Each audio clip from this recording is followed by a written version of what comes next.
I've found it really cool being in Detroit. You know, a lot of what I heard before coming here is like, oh, poor Detroit, like it's in such a mess right now, there's so much poverty, this and that, but like there's a lot of good stuff happening here. People are like seizing the opportunities to be creative and like create their new world here, and it's cool, and I want to spread that message. I think the purpose behind Tent City is kind of a few things. One of the reasons is because this area is actually being threatened by urban development. Oftentimes incinerators and other environmental hazards and like machinery get put in low-income communities of color. I think some people who are part of, like some people who want to be really politically involved might make a lot of really helpful connections here that could be really robust and useful. But if somebody's trying to work really grassroots, for instance, like they might learn something from a group that's working over here, take it home, and sort of work from the bottom up there. Still interesting to kind of wake up in the morning and meet some strangers who are really cool people. Because like we're all getting together, like connecting, sharing ideas and stories, and forming relationships that will like help sustain the work that we're doing all over the country. I wouldn't have gone down to the Marriott like with the huge GM sign and give money to them. I'd rather spend the $50 and get a free lot for a week. And it's a memorial park, so by us staying here and actually contributing to the Veterans Memorial Fund. A lot of people that are staying here, I think, are people that had ridden their bikes here.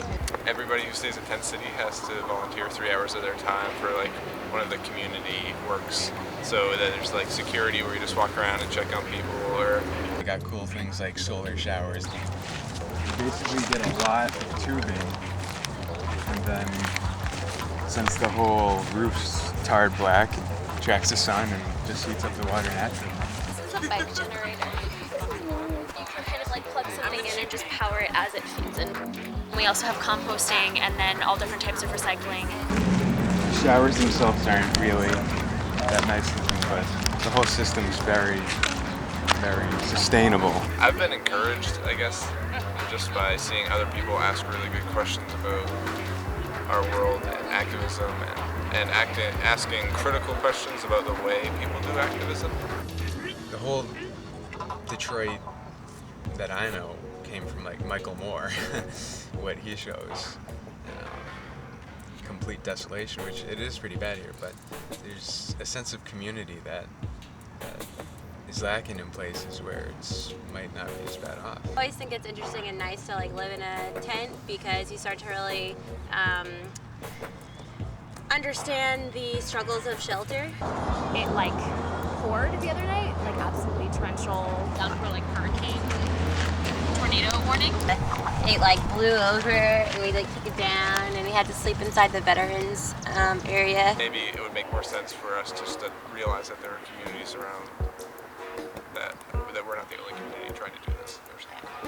And it's, you know, similar to like growing your own food or that kind of thing. When I got here, I didn't really know what to expect, but it's interesting. We're sort of between downtown and Wayne State, which are the two locations that they have a lot of workshops. One of the workshops I went to today was about creating a gift economy. Really liked the criticism of microfinance. The guy that led that was really, really passionate and also really wanted to make it a dialogue and not just like a lecture critique. Like every time you walk in, it's like huge age range, huge diversity.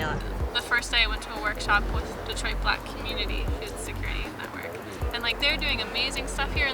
There's so many workshops to go to that all day might feel sort of like lonely, or like the only one that wants to sort of criticize carefully like the way a particular feature of society is working. And there are people here that are not only doing that, but also criticizing unhelpful ways or unthoughtful ways of addressing those problems. There's this really nice little record store. I actually